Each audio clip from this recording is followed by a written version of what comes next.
Hello, everybody, and welcome back to the Logos Project. This is your host, Dom. And in today's video, I'm joined once again by repeat guest, Dr. Matthew Ramage. How you doing, Dr. Ramage? Excellent, Dom. Good to be back. Good to have you back.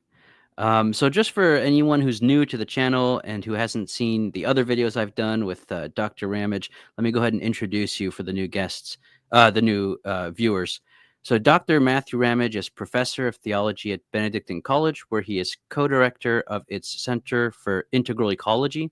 His research and writing concentrates especially on the theology of Joseph Ratzinger, Pope Benedict XVI, the wedding of ancient and modern methods of biblical interpretation, the dialogue between faith and science, and stewardship of creation.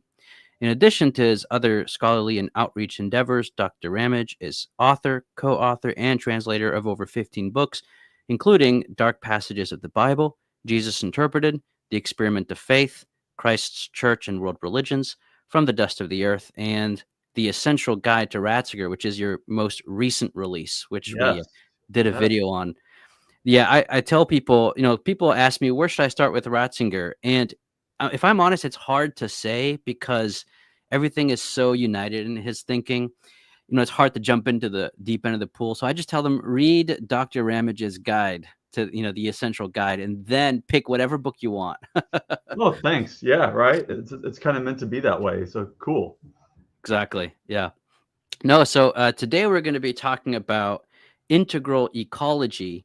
Now, you sent me a manuscript, and I have to say, I am extremely excited for when it comes out because I think this is one of those conversations that is not had often enough and not in a kind of serene and thoughtful environment. There's a lot of animosity around this topic. So, um, but maybe to kick things off, I just wanted to read two very brief quotes from what you sent me from the opening, which I found really insightful, and then we can get into some of the guiding questions. So here's the first quote. The perspective offered by Catholicism is gentle yet incisive, getting to the heart of the matter while avoiding all the vitriol that so often prevents us from arriving there. And then the second quote is in a section where you say that the church seeks to proclaim, quote, the cosmic covenant, which is to say the intimate bond that unites every creature in heaven and on earth with one another and with their triune Lord. So I love that quote. It's so Ratzingerian. It has a vision Yeah. of the whole. There's this unity and this distinction, this harmony. I just love that. So Yeah.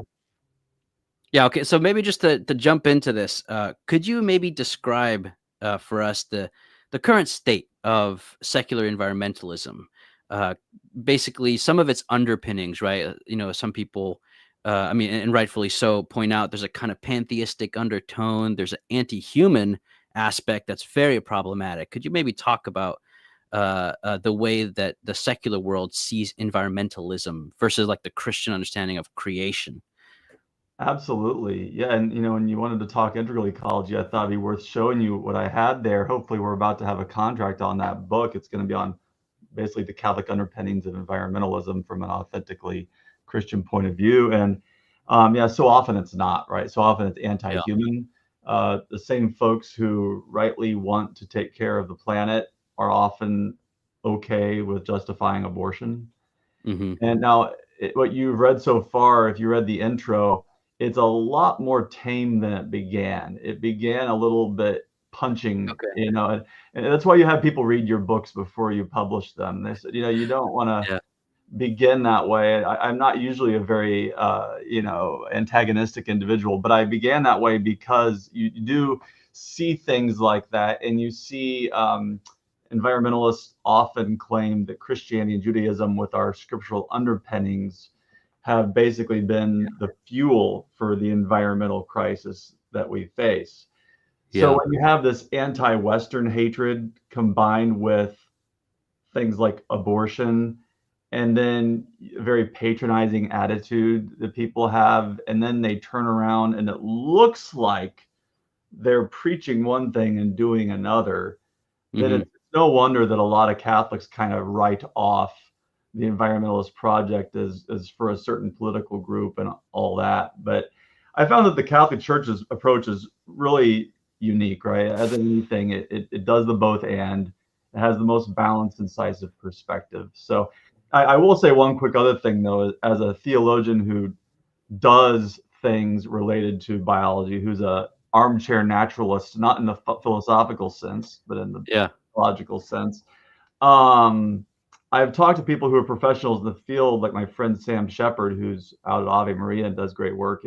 And he's been out in the field and he said, look, a lot of people are actually willing to collaborate and work along perfectly well. So it is worth noting at the outset that you Yeah. have your underpinnings of the modern movement that can be quite anti-Christian, but there are also plenty of good people in the field. So I just wanted to make that Yeah. note. But yes, there are plenty of things out there that give Christians pause. Yeah. No, that's a great way of framing it. Um, yeah, I mean, you're right. I mean, there's a bit of a division in the culture in general, but even sometimes a little bit in the church as well. On one side, you have this concern of care for the environment, and usually in the church, it's coupled with a kind of anti-war, social justice concerns, and then on the other side, you have the pro-life issues, denouncing gender ideology, but more of a okay with the status quo of the economy. I mean, in the broader culture, it's much more divisive. And so, what is the church's, like you said, both and response in terms of the environment and pro-life questions? In other words, what does the word integral mean in integral ecology? Yeah. Well, first to your point, I think the church's approach has everything in it to make everyone mad. No one's Yeah, going to be fully satisfied because it's not going to fit your baby project, and like yeah, I think that applies to me too. I find some things difficult from a family that's long served our country, and then you hear like popes and people say things you don't think, yeah, it's tough, right? And so that sort of thing. But yeah, I'm like, for instance, the like Pope Francis, for all the difficulties that were surrounded his papacy, he was mhm, incredibly pro embryo. I'm not sure that any of the other popes spoke as much quantitatively and mm, and blatantly about the dignity of the embryo. And I could start quoting documents from JP2 and Evangelium yeah, Vitae. But so it has that. But on the other hand, Francis, as everybody knows, was very pro environment. So I often find that a lot of folks, let's say on the American left, will praise Laudato Si by Francis. It's almost as if they're ignorant of its pro-life dimensions. And yeah, then you'll have on the other side people more right-leaning in American politics who, I mean, I know a lot of people, that's where I inhabit my circles mainly. And, they'll think that's just a progressive document. But they just don't realize usually how pro-life it is. So integral, right? It integrates both, and it shows that the church, while she has an interest in the temporal sphere, is truly trans-political and does not fall into our divides. I think we saw with the conclave recently too, right? yeah, But yeah, it's actually interesting that Francis was the one that introduced integral ecology into the papal nomenclature. yeah, It appeared in a document on natural law by, I think, the ITC. But really, it was him. And as Luke Briola, who does a lot of great work on this, I think has shown well in his book from CUA Press. People should look up Lucas Briola. Um, Francis really made a contribution here that Benedict and JP2 didn't actually make. That while they preferred to speak of human ecology, mm, Francis just kind of fleshed out what they were already saying, which is that you can't be truly pro-life without caring for all of creation. And what that might look like is different from what someone on TV might say, but it's actually critically important to evangelization and our Christian identity. yeah. No, and this is something you pointed out as well in what you sent me, which is, Francis gets all the attention for being the environmental pope, you might say. But this shows you the kind of the influence of the media, which is the most environmental pope was Benedict. He was the green pope, as they called him, right? And then John Paul and Paul VI also wrote about this. In fact, I mean, this is a constant theme of the last several papacies. And so, I mean, that's important to know, right? Yeah, yeah. Um, Yeah. And so, I mean, so okay, so here's a kind of, I'm gonna maybe this is a bit of a straw man, but some Catholics will say, and I'm not trying to attack Catholics. Like I get like, especially when like a papal document tries to get into the science, and we're like, okay, leave that to the biologists or whatever. But one criticism is that, well, environmentalism and nature, right? That's the realm of science, right? Not the realm of faith and morals and heaven and individual salvation. The church should stay out of this, right? What might be a more thought out response to that? Oh yeah, that's a good one. I think for starters, we have to realize that we are part of creation. We're not just inserted from above, dropped down. Like I think a lot of Catholics have this idea. Christians don't realize that we're truly integrated into the world. And of course, as a side topic we've talked about before and I've written on, it helps to know that we've evolved along with other creatures. I mean, we're Yeah. biologically united in a sort of true familial relationship with all other creatures. But even regardless of that, the life we live at present depends upon them. Hmm. And so I think for starters, we realize that, hey, you know, this can't be irrelevant to our faith because we are literally dependent upon their existence inside our bodies as bacteria, the food Hmm. we eat, whether it's vegetables or meat. It can't be irrelevant. And so then when we think about moral theology, the church has it under stewardship, which is usually under justice.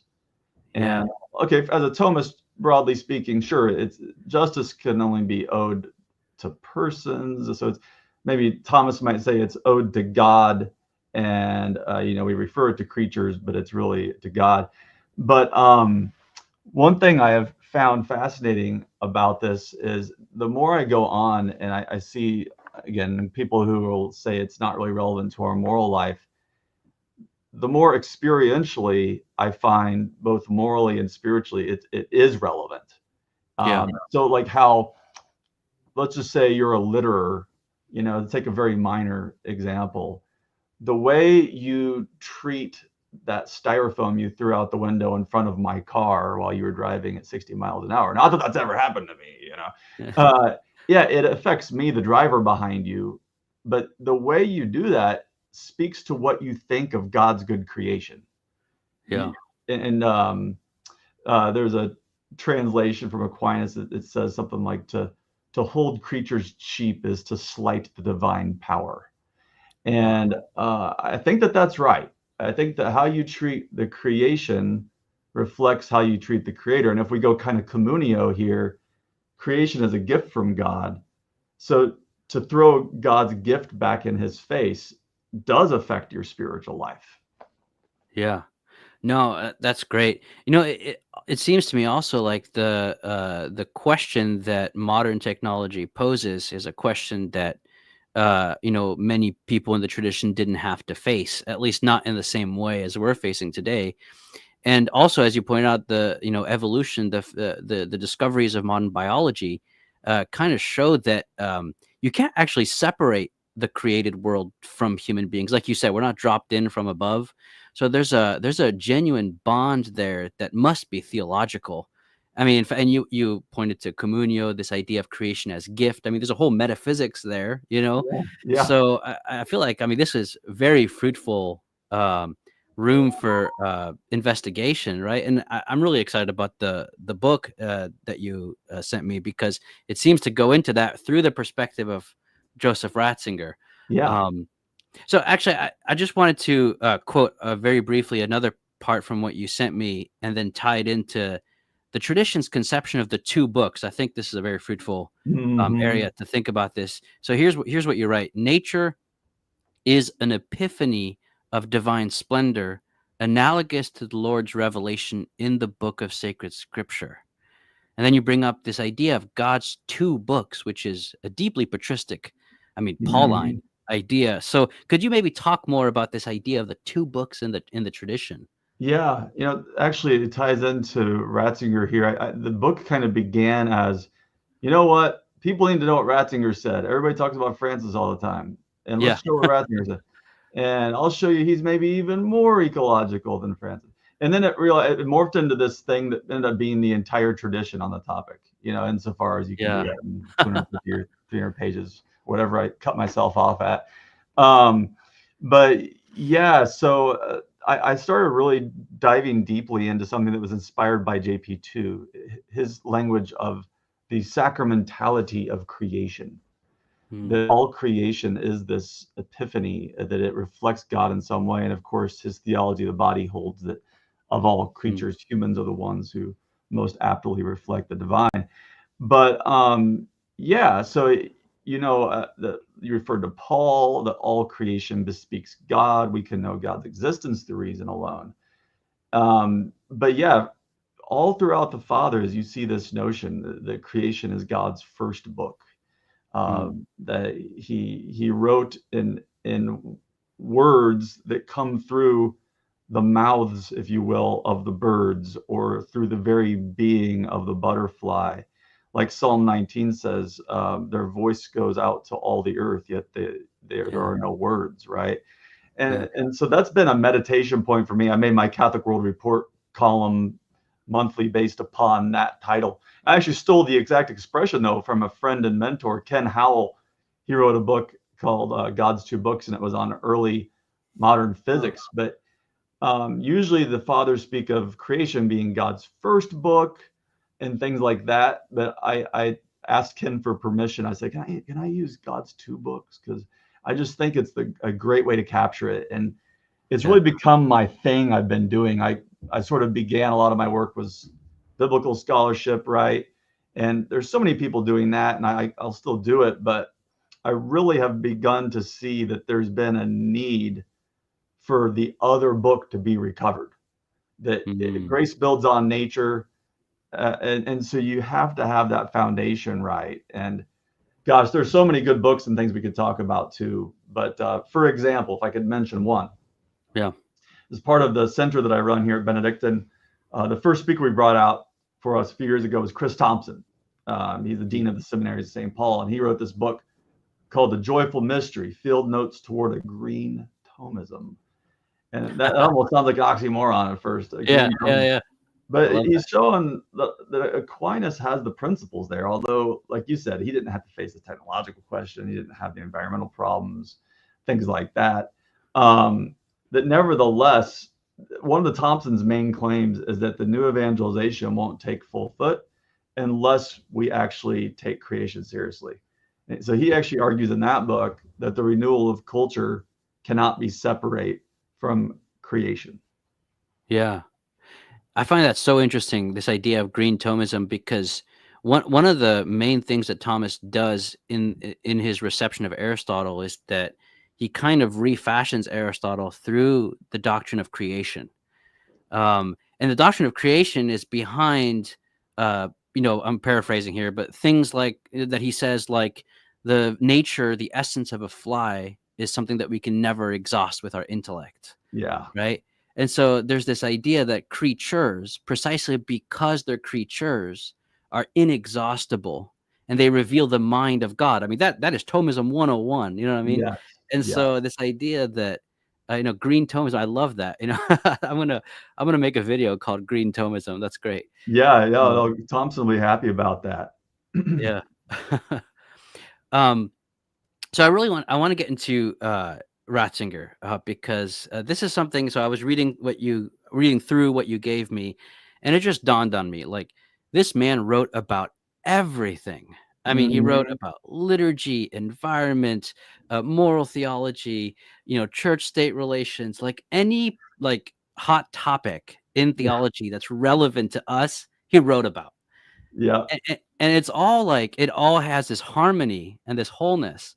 I mean, I'm just gonna say it. This is church doctor material. Like this yeah, is a yeah. contribution.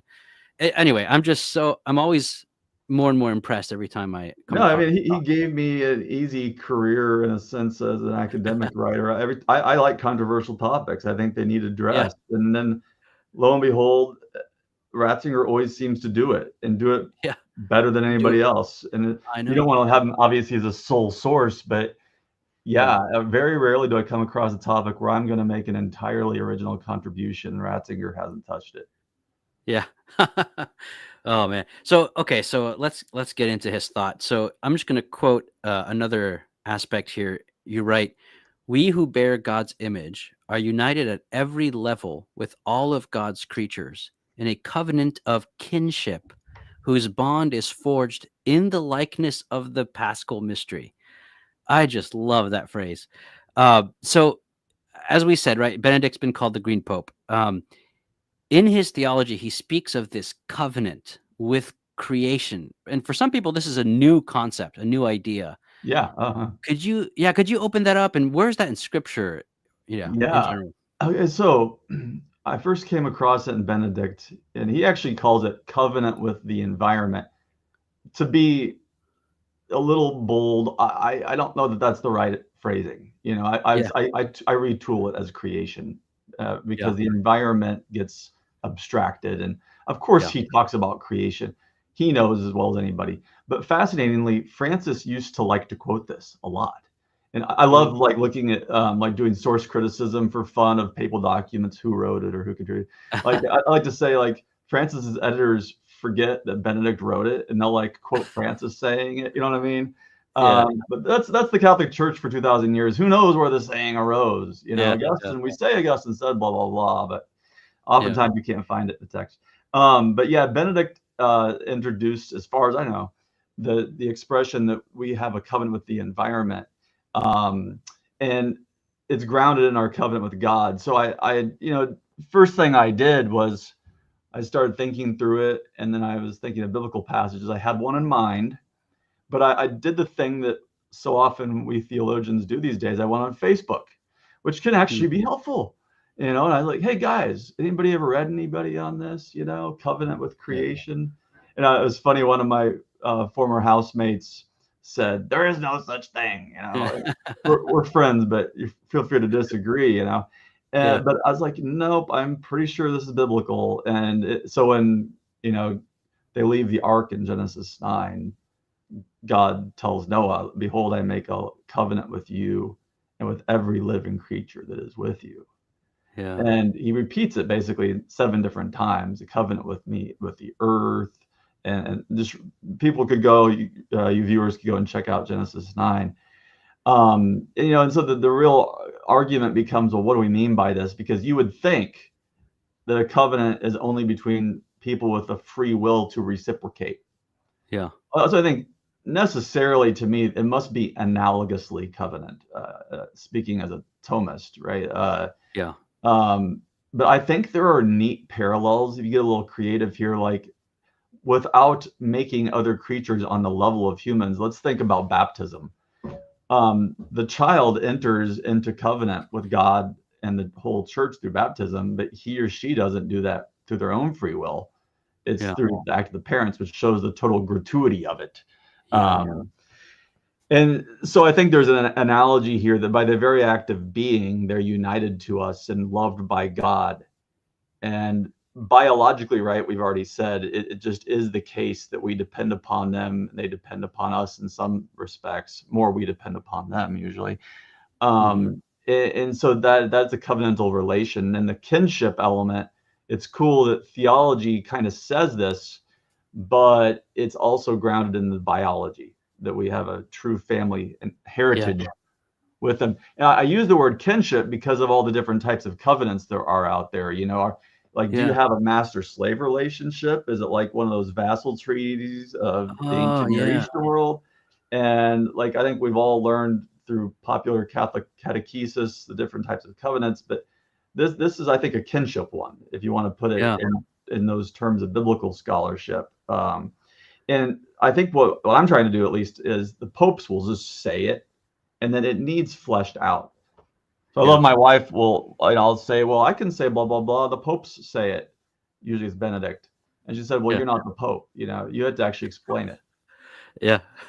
So there are all these questions that it raises, right? Like, how can you be in covenant with a non intellectual creature? And by the way, according to Catholicism, you can kill your covenantal partner and eat them.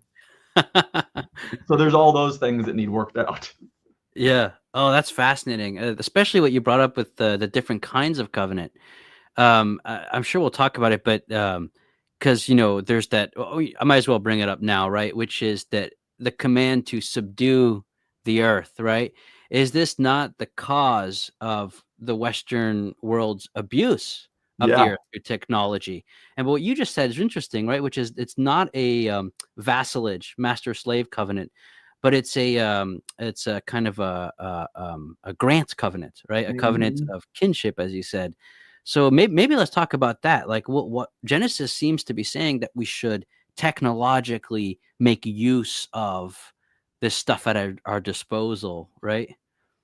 Yeah, yeah.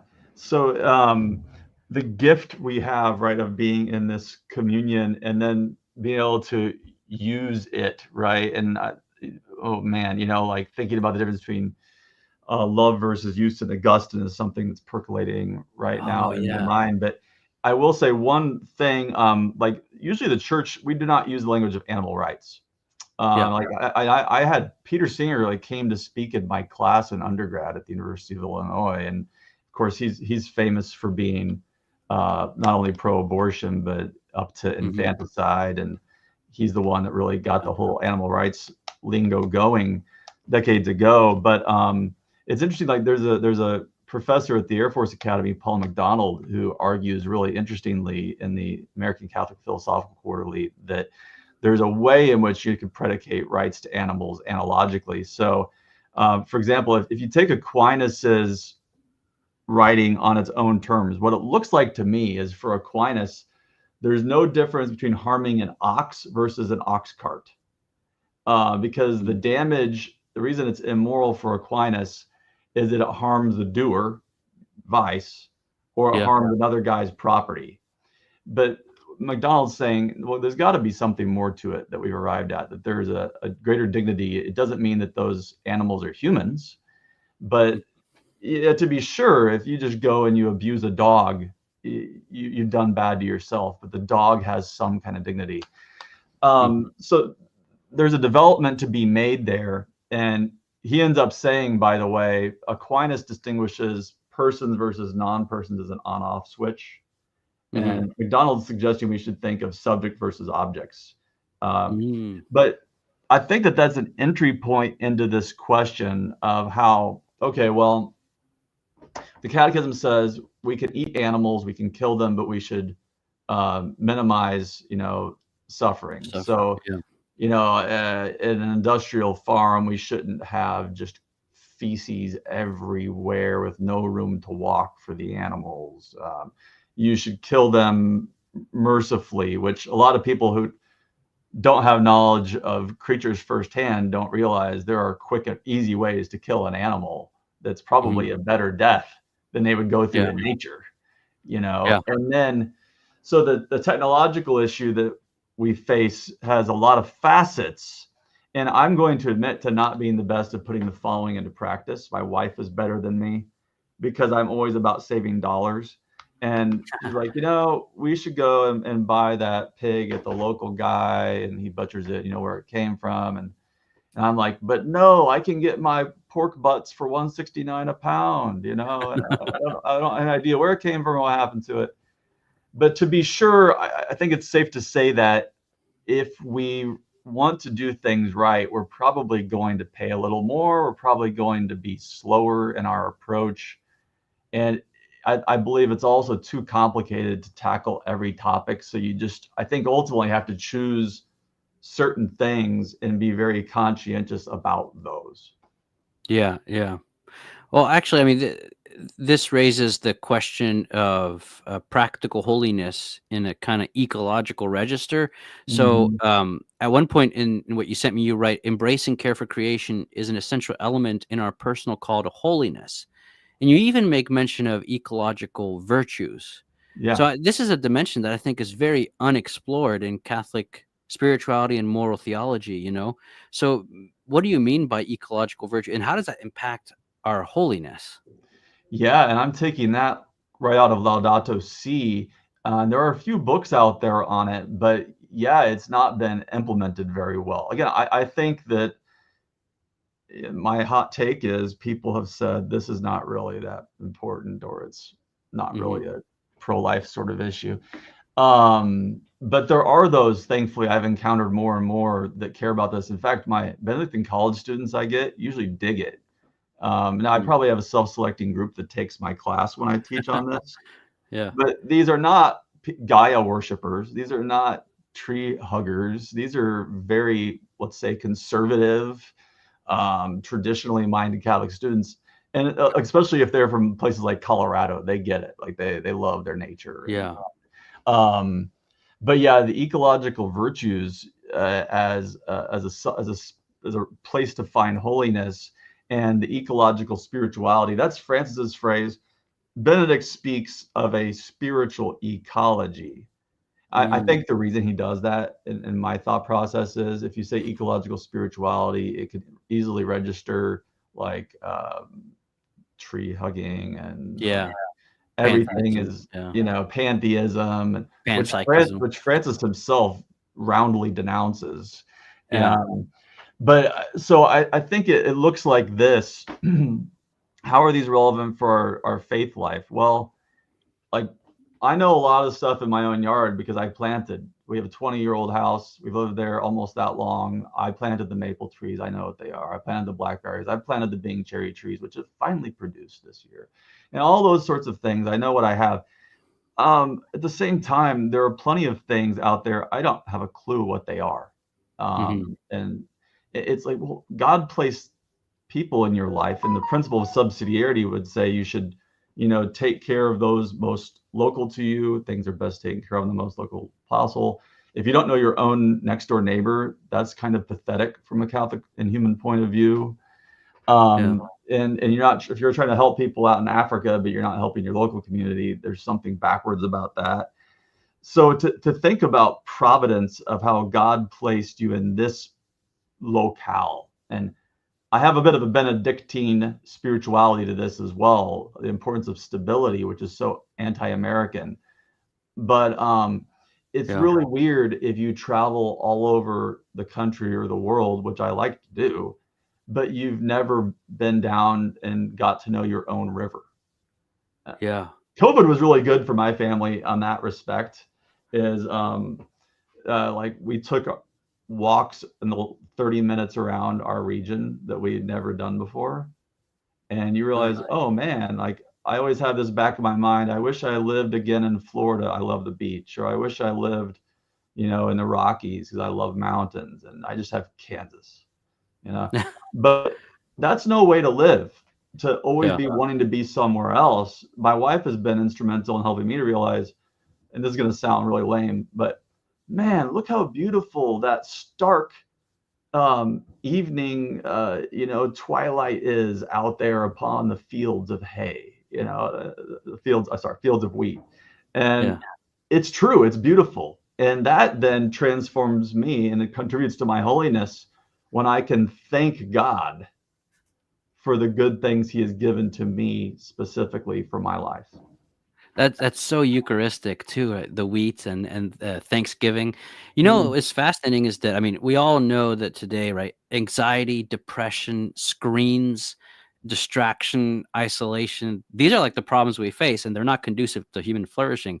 But everything you're describing, it seems to me, is exactly what is conducive to holiness, and the etymological sense of sanctity, which is health, right? yeah, yeah. So, yeah, and then the idea of stability, local activity, all of that. I mean, this militates exactly against the modern world and its paradigm. And I don't mean like too core, right? Yeah. Like I just mean all the pathologies of modernity. A perfect example. Okay, we stayed at a really cool Airbnb on our way to New Mexico last week, and yeah, because I like to see national parks and I like to travel. So we love going through Colorado Springs. Garden of the Gods is a beautiful park, and we stayed at this Nice. Airbnb, which was a kind of urban homestead, and they had little Nigerian dwarf goats. They had a pig. They had a chicken. They had, way Oh more wow. animals than we've ever had before at our little homestead, quote unquote. Um, but what's fascinating is the lady that ran it, she actually had a little booklet kind of almost evangelizing without using the word God. She's Catholic. And it Uh-huh. is like, what's so beautiful about homesteading? And in there, one of the lines, actually, I have it right here, because I intend to type up notes from this thing. I printed it. I took pictures and printed it. Wow. Is she said, let me read it. She said, helps you keep busy with a fun, worthwhile, and challenging hobby. Your kids learn valuable lessons about the cycle of life. Be entertained by goats and chickens instead of being depressed by the nightly news. And it was that line I wanted to bring up. I'm never going to have goats. They don't even allow goats where I am. Yeah. But the being in contact with the real rather than being distracted by violence in Los Angeles. Like that doesn't affect me. Why do I even need to know that? Yeah. I can pray for it, sure, whatever. But what good is it going to do me to read through all these articles or watch 10 hours of news about riots? I should be out there.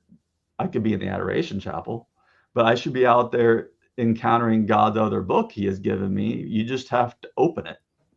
Hmm. No, absolutely. I mean, if you think about it, it's just so obvious that we've lost touch with the real.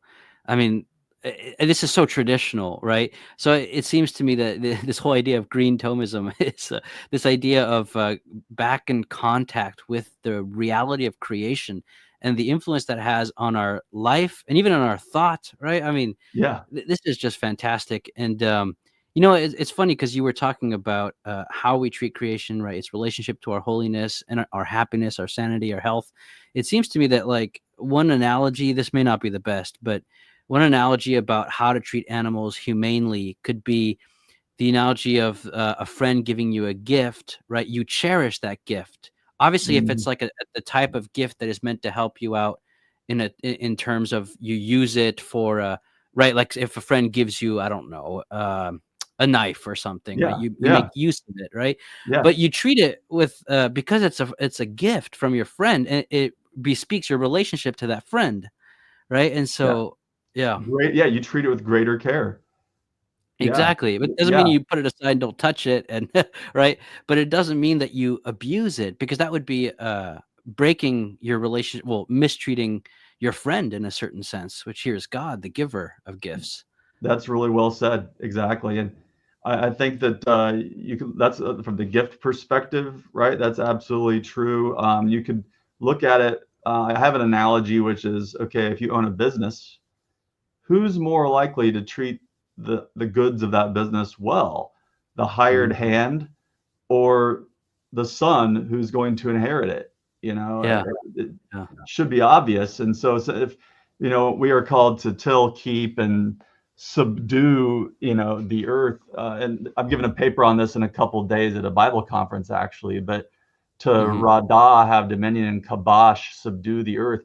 You can certainly interpret those in a dominate and subjugate way.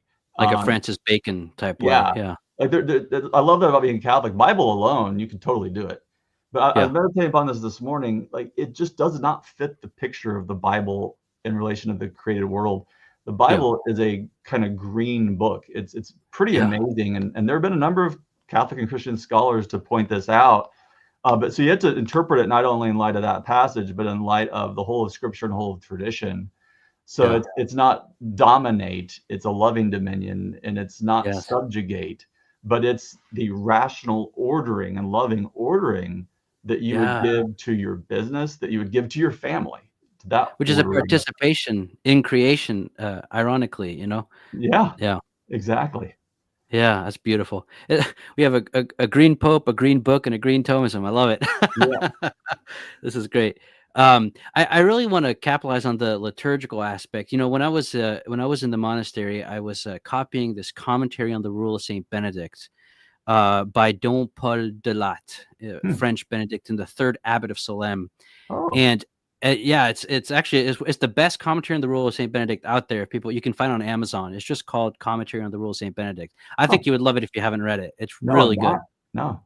Been to Yeah, it's Salem, it. but I've not read that. Yeah. Oh no, it's fantastic. It's funny. So I was copying this as a young postulant novice, right?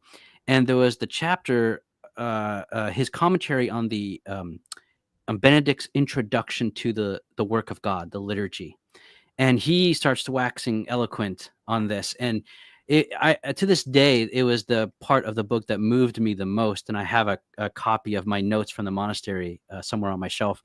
But in it, he talks about the fact that precisely because creatures, nature, creation are not persons, right? They need the microcosm, the representative, the head of creation to speak on their behalf in the act of giving thanks to God for the reception of their own being, right? And that Yeah.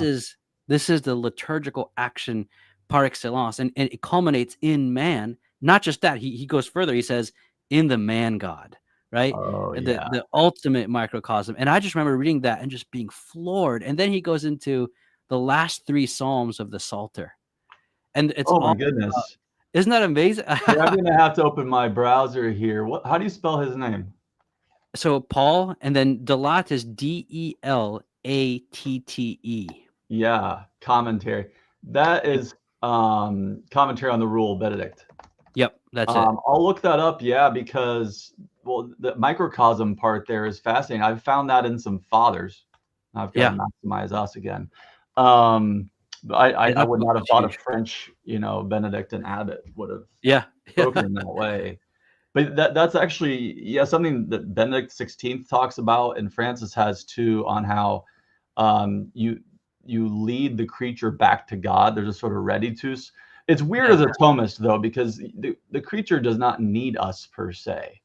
Hmm. But oh man, there have been some cool ways I've seen people put this, and the Eucharistic vein is the most helpful to me, right? The, by giving thanks for the creature, there's something we do that wasn't there originally. And Yeah, another person I was talking to, a colleague, about this from a Thomistic point of view, was in the act of contemplating the creature, and the fact that, like Aristotle would say, the soul in a sense becomes all things. You incorporated the being of that creature into your soul through loving contemplation, and yeah, you really did contribute something that was not there. And I like to think about that from a spiritual point of view. I guess we didn't see dinosaur footprints on this vacation, but I'm thinking of walking beside dinosaur footprints in Utah and thinking yeah, how, well, okay, the dinosaur had a good in its own right. It reflects God. Um, they aren't our direct ancestors, but they contributed to the process that led to, yeah, the culmination of creation right we have now. Um, but also there's a sense in which the dinosaur was there for me to contemplate. That there is yeah, a certain anthropocentrism. Francis calls it, he said we should have a situated anthropocentrism where we're yeah, not absolutely the raison d'etre of everything. And yet, in a way, that dinosaur existed, that mountain existed for me to be able to have the gift of contemplating it. Now, yeah. you tell that to your average biologist and they get weirded out by that. Yeah, yeah, I yeah, have Catholic biology friends who are like, I don't know about that, Matt. I'm like, well, that's why you need theology, is my answer. yeah, exactly. No, that's great. Okay, so um, at one point you speak about, actually, I just wanted to quote another beautiful two beautiful quotes from what you sent me. Here's what you write: God's covenantal love is truly Catholic, which is to say universal. It does not merely unite God and mankind, but extends to Mother Earth, brother sun, sister moon, right? As Francis would say, all Mhm. the powers of nature and the endless multitude of living beings, each of which declares, this is liturgical, I think, the glory of God in its own singular and resplendent way. I mean, that's super Thomistic. This Yeah, idea that the creatures are reflections of all the ideas in the Logos, in the mind of God. And then the last quote, this is a one liner I absolutely loved. All creatures have a message that mediates the voice of God in the cosmos.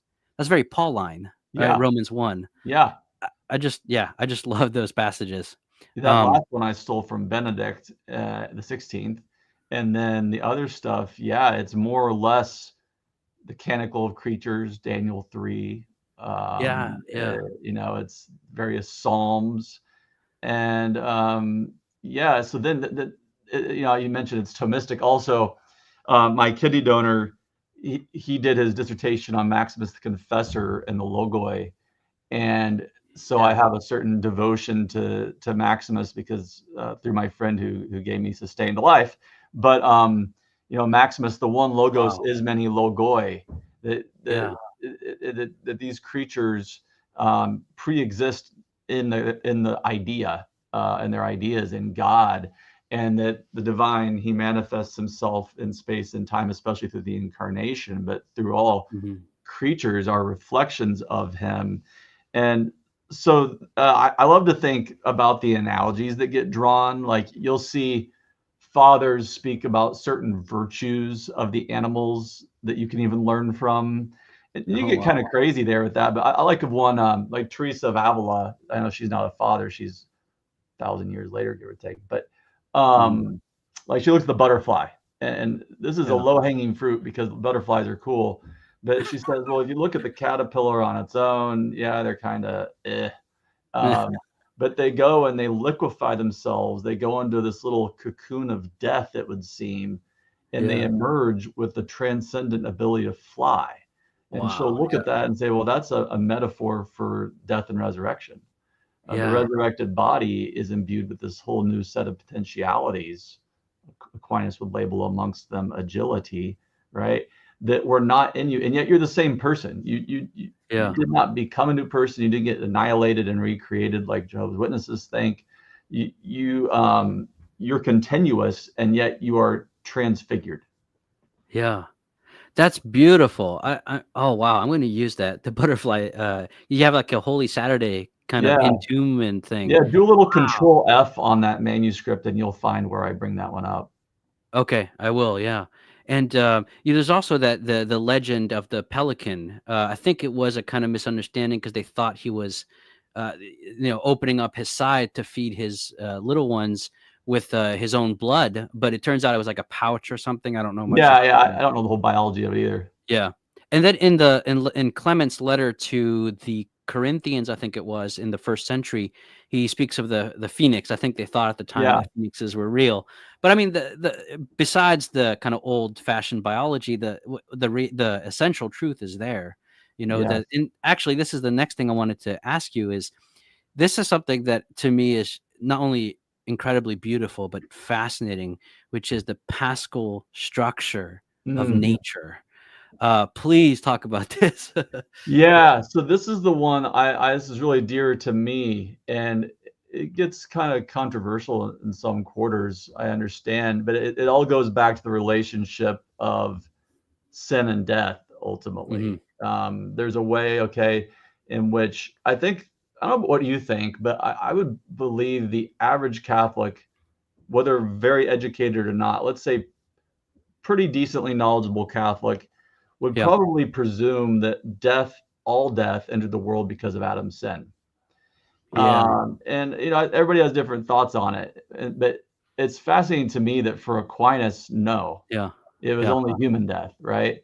Yeah. And I was so happy when I learned that that was his view because he doesn't have to be right. He gets things wrong. Yeah. Um, but he values the integrity of nature so much. He directly says lions were never herbivores, Yeah. and he brings up falcons as well. So Yeah. he knows that if nature has integrity, it can't be that just like lions sprout canines at the Yeah. time of man's sin. And even though Aquinas had no idea about the timeline of creation that we do Mhm. today, it's pretty remarkable. So actually, the Paschal structure of creation is a sort of theme I've been pondering for several years, but it goes back to Jesus' words. Let's see if I get the right verse here. I think I want to say it's John 12:24, but I might butcher it. Where he says, unless a grain of wheat falls to the earth and ground, right, it remains alone, Yeah. but if it dies, it bears much fruit.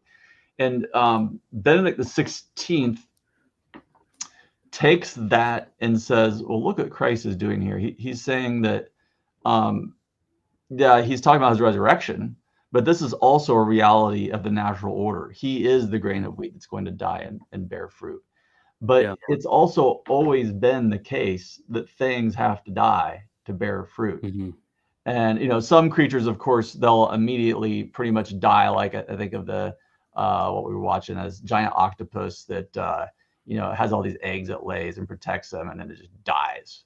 Or Mm. species where they die right after mating, or you got I guess the black widow, where the male gets consumed Yeah. by the female after copulation. Oh But, my but gosh. Yeah. and we also know biologically now the seed doesn't literally die. That's we know the biology better than they did. Mm. And you could always say Christ was just condescending to his audience's capacities and blah blah blah. But Mm. so the seed doesn't die, but it does break apart. The shell breaks apart, and you have this seed, which we now know is not just a potential being. It's not just the sperm; it's the little miniature creature. And Mm. so, like the walnut, let's say the acorn going into the ground is the oak tree in miniature, Mm. and the embryo of a human is the human, not a potential human. It's a human with potential, not a potential human. Yeah. And so, but you have to have this process. Like, and I love watching it in my backyard every year. I have thousands of sunflowers. I had to kill them because there are too many that come back up. And that's what happens when you plant a bunch of mammoth sunflowers and they each produce hundreds of seeds.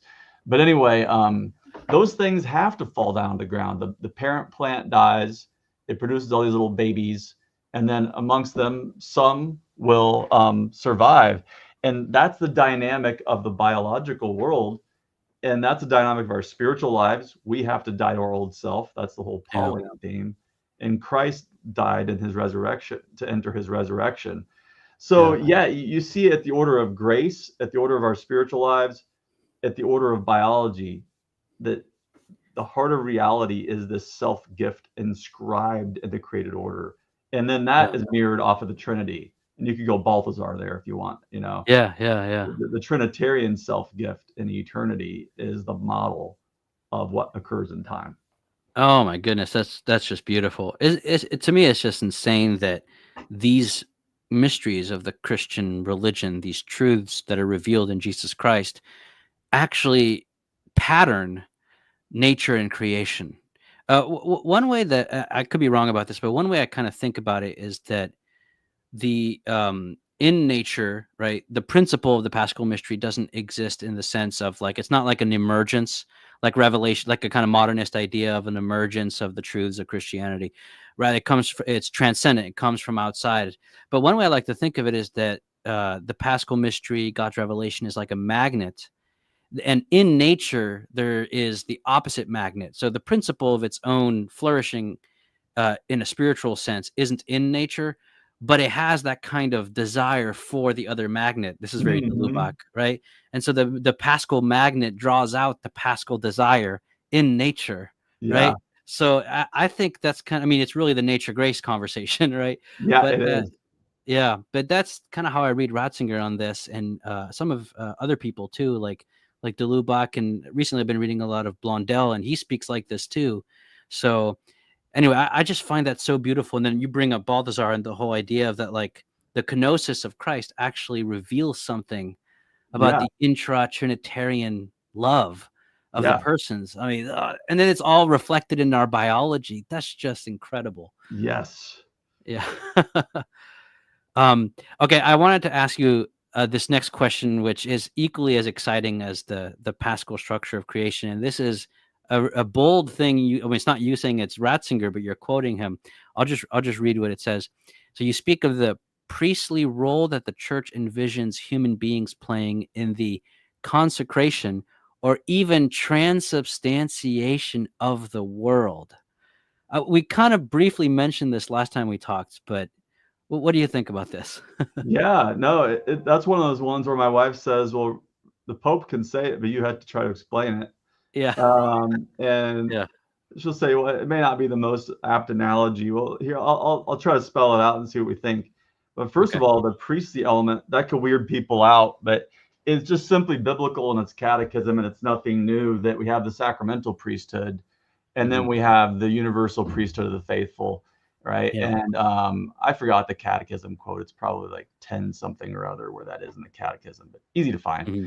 mhm, book of Exodus, and Peter, he talks about this too, that we're this chosen race, royal priesthood. And what's the job of a priest? To offer sacrifices.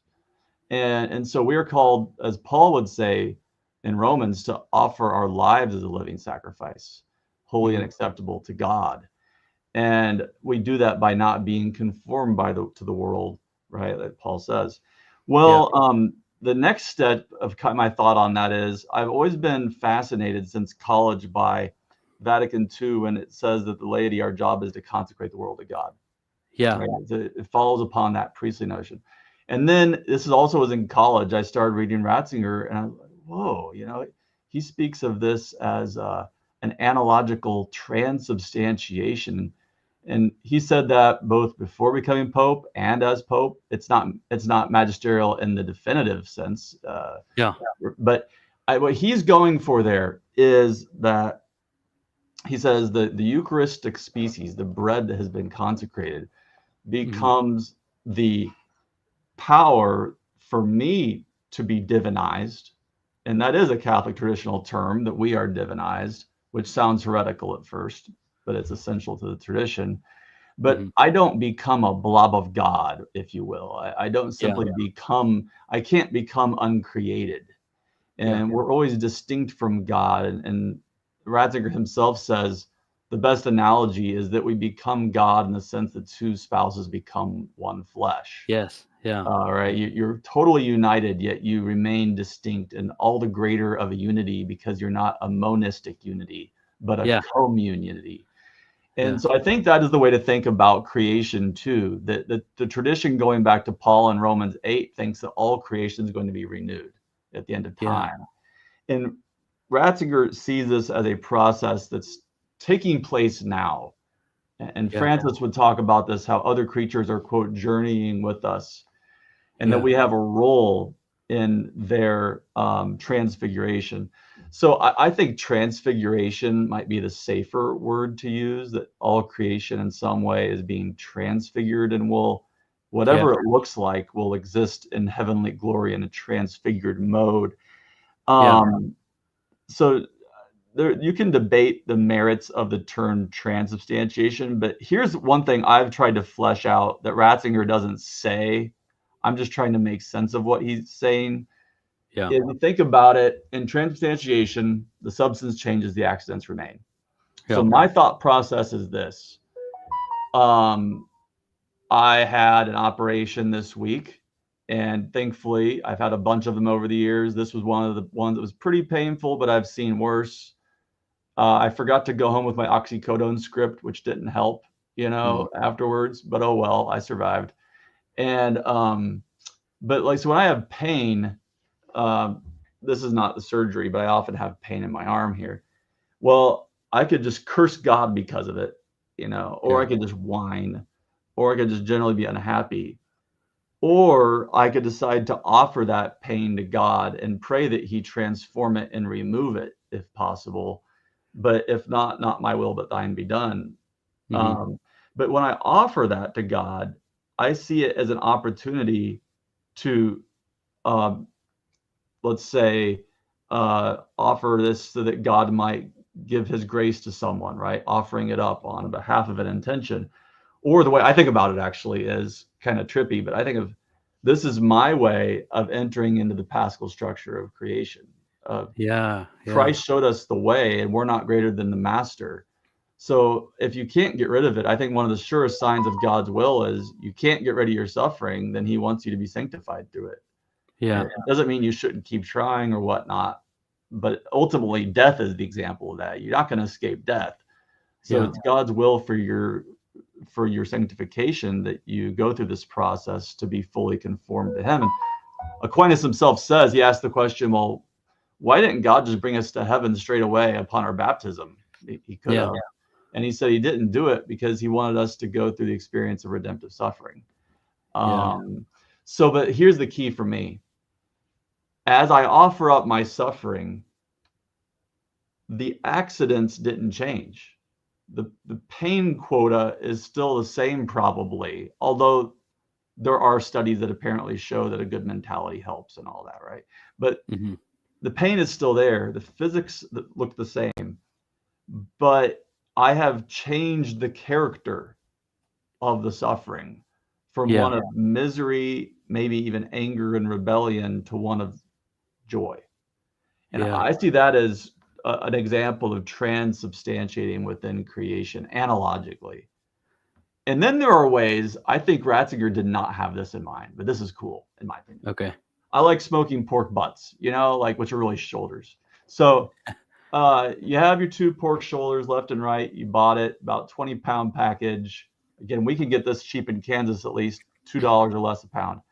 And now that pig was going to die in nature in some way anyway. I mean, if he's on a farm, he's going to die of disease, or he's going to die a natural death, or he decides to get killed. The farmer decides to kill him. If they were a wild hog and not been domesticated, they're going to die in some way through a predator or whatnot. But here's this. I think, what have I done? I've taken this pig and I have changed it from just mere pork, and I've put it through a smoker through the ingenuity of man, through Mr. Yeah. Weber, whoever created that thing. Yeah. And I've added coal to it, I've added wood, and now I've made something glorious, Mm. and I've truly transubstantiated it. And you could think about coffee, olive oil, Yeah. wine, you name it. There are all kinds of things we do where we bring something new into creation through our art. Yeah. And that's just another example. I think I want more people to think about this rather than just Yeah. writing it off. It's That's easy very to say, priestly. Yeah. right? Yes, yes, exactly. So like when I have my smoker out there, you're analogically, I like to kind of goof around and be like, I'm The whole burnt offering offering. smoke Yeah. to God, right? Yeah, Yeah. Oh, that's great. So, I mean, this reminds me of I wonder, there's a book I wanted to, maybe you've already read it, but if not, I wanted to recommend it to you. It's Henry de Lubac's a book called Teilhard Explained. yeah. Um, Yes, yes. yeah, I have yeah. So it's I've very got his good. PR books. Yep.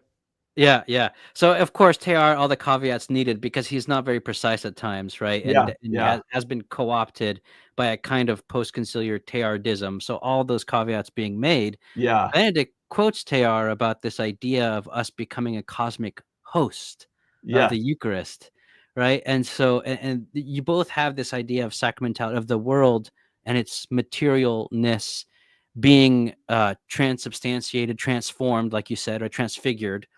And so, this idea of the new creation, it's so liturgical, it's so biological, it's so spiritual, it's sacrificial, priestly.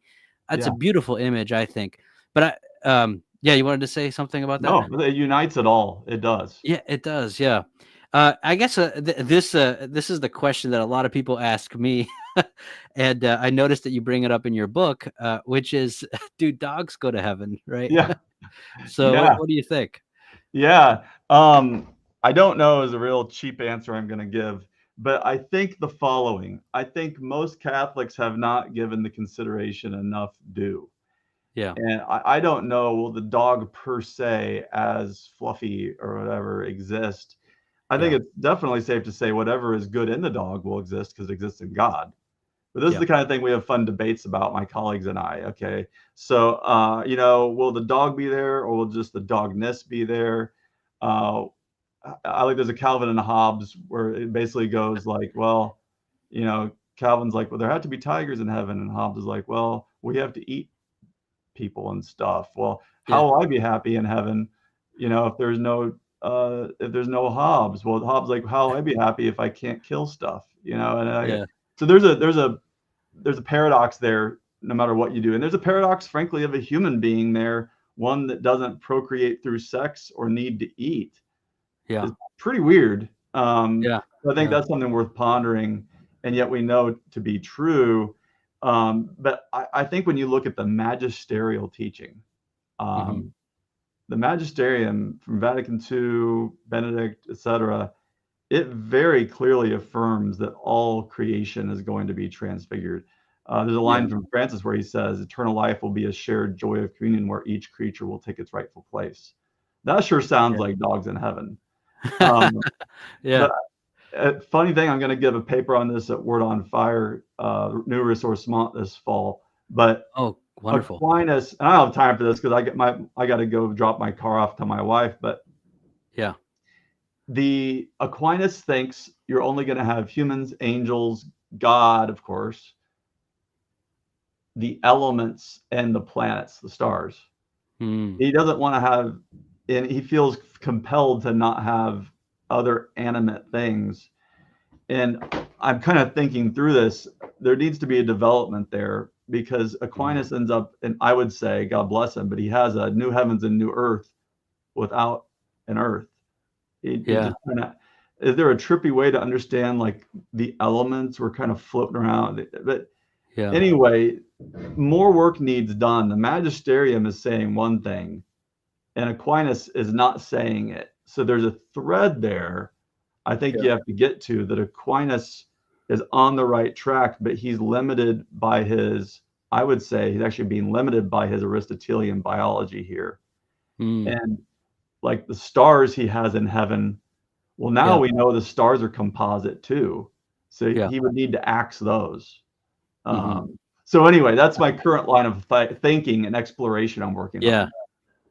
Yeah, no, that's great. I have some thoughts on that, but I don't know if we probably don't have time right now. But um, well, very briefly, I won't make it too long. But when you grow up, there's certain places that you remember and certain things that happen in those places, and those places might be destroyed by a company that builds some Yeah, houses there, but that place still exists in your own history and your yeah, own experience. And I think maybe a kind of more solid existence within a kind of anthropogenesis of creation, because man is the microcosm, but like man being in all of creation, all of creation being in man in a yes. very real way, not just a nice abstract way, but in a real way. It could be the symphony of heaven. That's just a thought, but Well, I um, like it. And, one thing yeah, I didn't do, I should have touched it in my book, and I could probably still add it, is you know this one, Ratzinger has this idea of memory yes, being the yes, way. And it's yeah, not just thinking about, but it's more like what you're saying. it's And an I ontology. probably Yeah, need to add that in there, and you're making a good reminder to me. But yeah, he's just so hard to pin down on it, right? But yeah, I like how you put it, the anthropogenesis, almost the being that the creatures would have in us through our, in us. Yeah, yeah, our memory, which is not simply thinking yeah, about the past but a making present of it, would be yeah. more enduring or stable than they would have as individuals. That's And that right. would Yeah. actually be a way of kind of aligning it with Thomas's view. Yeah. Yeah, exactly. All right. Well, Dr. Ravage, I know you have to run. I wanted to end with a quote from your book, which is as Yeah. follows. The church's approach, rooted in the covenantal intimacy that exists among all creatures, offers a singularly holistic and compelling response to the challenge of delineating what proper care for creation ought to look like in our present context. Indeed, what causes this vision to stand out from the reductive and often condescending approach on offer in much of present day environmental discourse is its firm grounding in divine revelation, which teaches us to avoid desecrating the natural world on the one hand or divinizing it on the other. I thought that was great. With this foundation, the message of Catholicism with regard to the environment is one of charity and reconciliation. It is an attempt to share with the world some of the riches of the Catholic tradition and to fill in some important gaps between faith and reason, tradition and novelty, reverence for the Creator, and the care for His creation. I love that. So, Dr. Ramage, thank you so much. I'm really excited when this book comes out. I'll probably have to have you back on and talk about it more once I've read through it. But Yeah. thanks for joining us. Yeah, you're welcome anytime on this show. Appreciate it, Dom. Have a good one. You too. God bless everybody. Cheers.